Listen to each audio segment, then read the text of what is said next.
Aujourd'hui, première fois que je teste ma caméra de vlog et première fois que je parle toute seule dans la rue. Donc aujourd'hui, je vais tester la linogravure avec Sab dans un café artistique parisien. Et j'espère que ça vous plaira.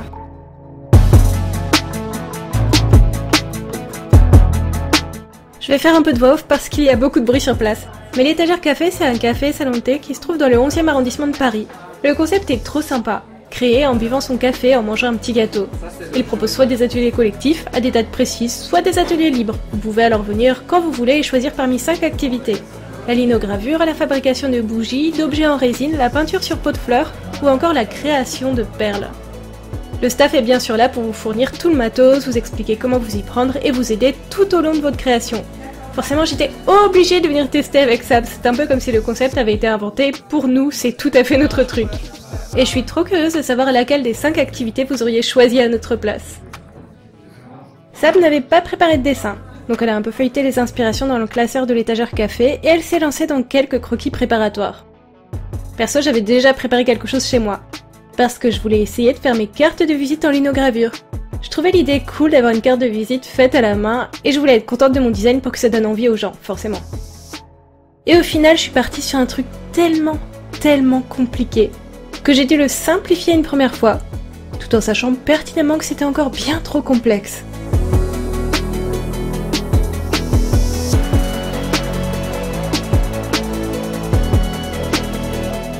Au café, on nous a donné du papier calque pour transférer nos dessins sur notre gomme à graver. Mais les plus courageux peuvent aussi dessiner directement dessus au crayon. Chose que je ne recommande pas. Vous verrez plus tard dans la vidéo, mais dès qu'on frôle le crayon sur la gomme à graver, il s'étale, s'efface et noircit notre plaque. Je n'ose même pas imaginer la galère en dessinant directement dessus.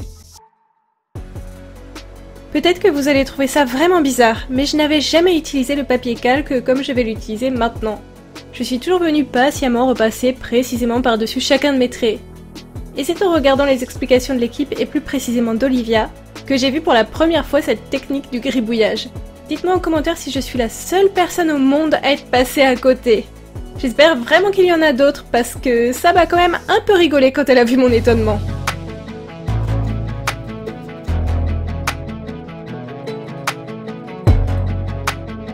Bon, on entre dans le gros du sujet, la linogravure. On nous a fourni un petit kit du parfait débutant et on nous a bien sûr expliqué comment l'utiliser. J'ai vachement galéré au démarrage. Je me suis dit que j'étais nulle, mais en fait, j'avais un outil un peu trop usé. Je m'en suis rendu compte en essayant celui de Sab et en me rendant compte que c'était complètement différent. Mais ça arrive avec l'usure, c'est normal. Olivia me l'a changé dès que je lui en ai parlé. Je profite de cette vidéo pour faire un petit aparté. Il n'y aura pas de vidéo Patreon ce mois-ci sur YouTube. Par contre, il y aura bien une élue Patreon. Le compte du mois, c'est Podane. Et je travaille dessus sur Twitch tous les samedis. Donc si vous voulez assister à la suite de cette illu, je suis en live en ce moment jusqu'à 20 h. Je vous ai mis le lien de mon Patreon et de mon Twitch en description de la vidéo. N'oubliez pas que si vous voulez vous procurer cette illustration, il faut vous abonner à mon Patreon avant la fin du mois de janvier.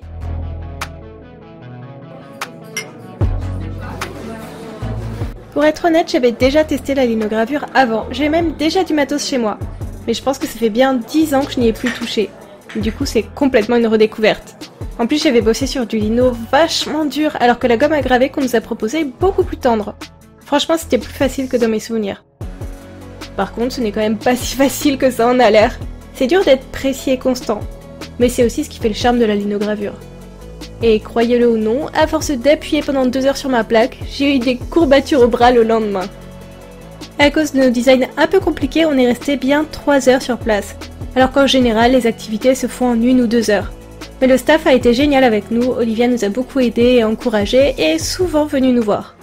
Honnêtement, je pense que la linogravure est l'activité la plus longue du café, et que si vous choisissez bougie ou résine, vous allez pouvoir finir un peu plus vite.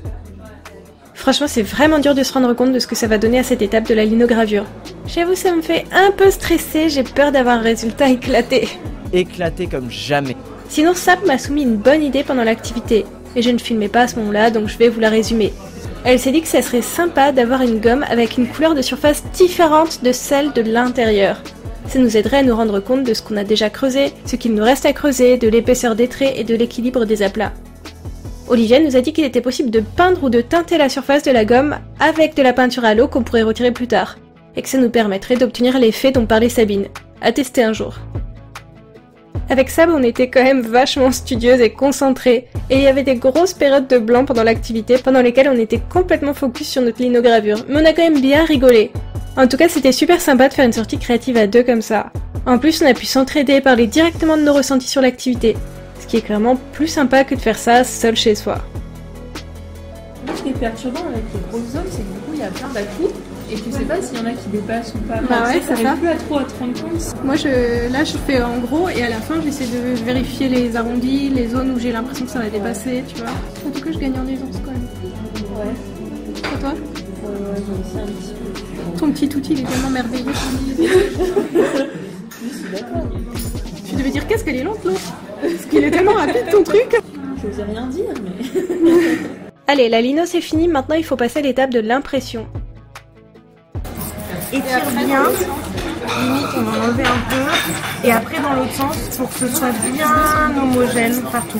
C'est de la peinture à l'eau, si on s'en met sur les doigts, c'est pas grave. D'accord.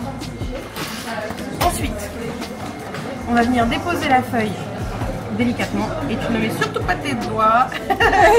Et avec ça, tu vas appuyer pour que le dessin transfère.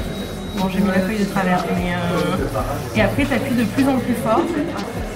Voilà, là je pense que tu peux y aller, tu peux soulever. Tu soulèves d'un coin? Comme tu veux. Oui, enfin par un coin, tu vas doucement.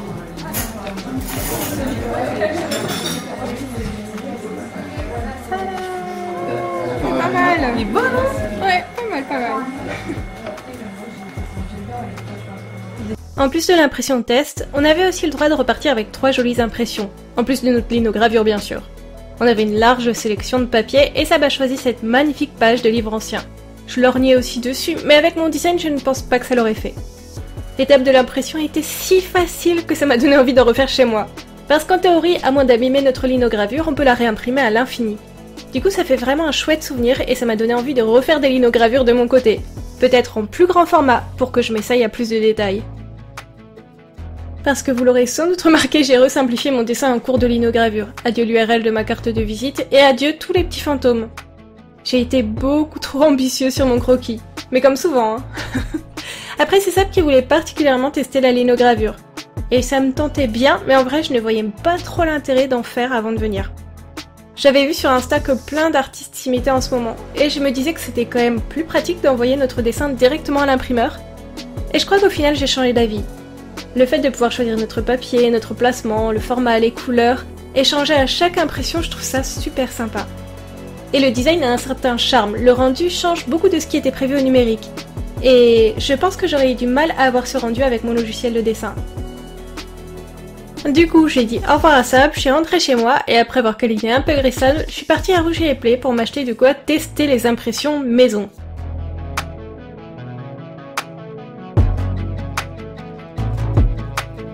L'idée c'est de rentrer avec des papiers colorés et de la peinture. On nous a bien précisé d'utiliser de la peinture spéciale linogravure ou de la gouache. J'ai un peu regardé les prix de tout ça et j'ai acheté 2 grosses bouteilles de gouache et un bloc de papier Painton multicolore.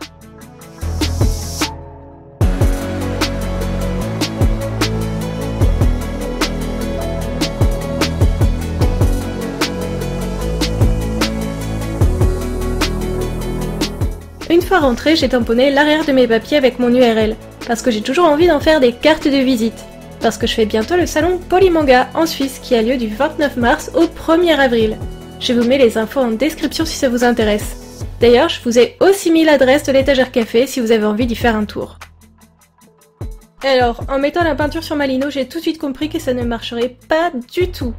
Elle est trop fluide, ça se voit, elle n'accroche pas sur la gomme.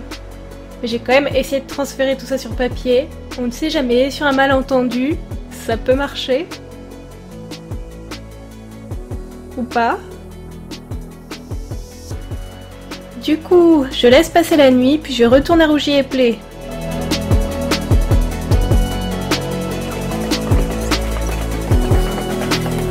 J'achète cette peinture pour lino trop chère que j'ai snobé hier, et je recommence depuis le début.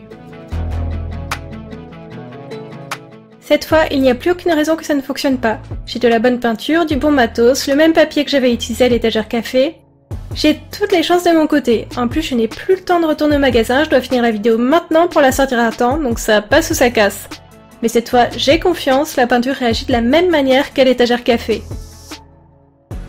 Par contre, je vais quand même essayer avec une feuille de papier brouillon avant, histoire de ne pas prendre de risques avec du beau papier. Suspense, croisez tous vos doigts.